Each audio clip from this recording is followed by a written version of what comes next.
What a state of topsy-turvydom, I said, half angrily. Geoffrey, my friend, you're really amazingly inconsistent.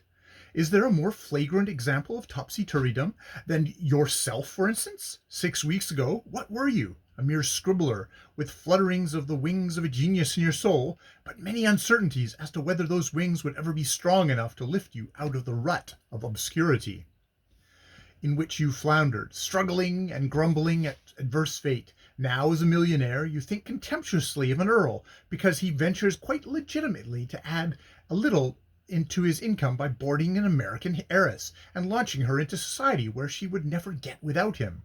And you aspire, or probably mean to aspire, to the hand of the earl's daughter, as if you yourself were the descendant of kings.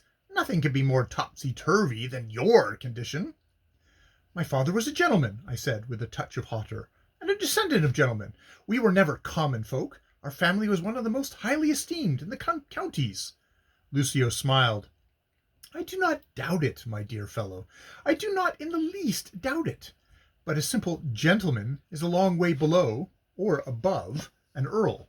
Have it which side you choose. Have it which side you choose, because it really doesn't matter nowadays. We have come to a period of history when rank and lineage count as nothing at all, owing to the profoundly obtuse stupidity of those who happen to possess it. So it chances that no resistance is made, brewers are created peers of the realm, and ordinary tradesmen are knighted, and the very old families are so poor that they have to sell their estates and jewels to the highest bidder, who is frequently a vulgar railway king, or the introducer of some new manure. You occupy a better position than such, since you inherit your money with the farther satisfaction that you do not know how it was made. True, I answered meditatively. Then, with a sudden flash of recollection, I added, by the way, I never told you that my deceased relative imagined that he had sold his soul to the devil, and that this vast fortune of his was the material result. Lucio burst into a violent fit of laughter. No, not possible, he exclaimed derisively. What an idea! I suppose he had a screw loose somewhere. Imagine any sane man believing in a devil. Ha ha ha! And in these advanced days, too. Well, the folly of human imaginations will never end. Here we are, and sprang lightly out of the brougham, stopped at the Grand Hotel, as the brougham stopped at the Grand Hotel.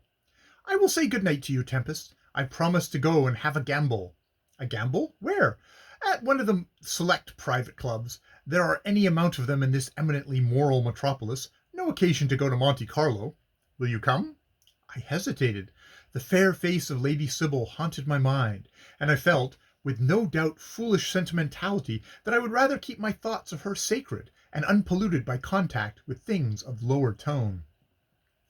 Not tonight, I said. Then, half smiling, I added, it must be a rather one-sided affair for other men to gamble with you, Lucio. You can afford to lose, and perhaps they can't. If they can't, they shouldn't play, he answered. A man should at least know his own mind and his own capacity. If he doesn't, he is no man at all. As far as I have learned by long experience, those who gamble like it, and when they like it, I like it. I'll take you with me tomorrow if you care to see the fun. One or two very eminent men are members of the club, though, of course, you wouldn't have known it for the worlds. You shan't lose much. I'll see to that. All right, tomorrow it shall be, I responded, for I did not wish to appear as though I grudged losing a few pounds at play. But tonight I think I'll write some letters before going to bed. Yes, and dream of Lady Sybil, said Lucio, laughing. If she fascinates you as much as when you see her again on Thursday, you had better begin the siege. He waved his hand gaily, and re-entering his carriage, was driven off at a furious pace through the drifting fog and rain. End of Chapter 8 of The Srrws of Satan.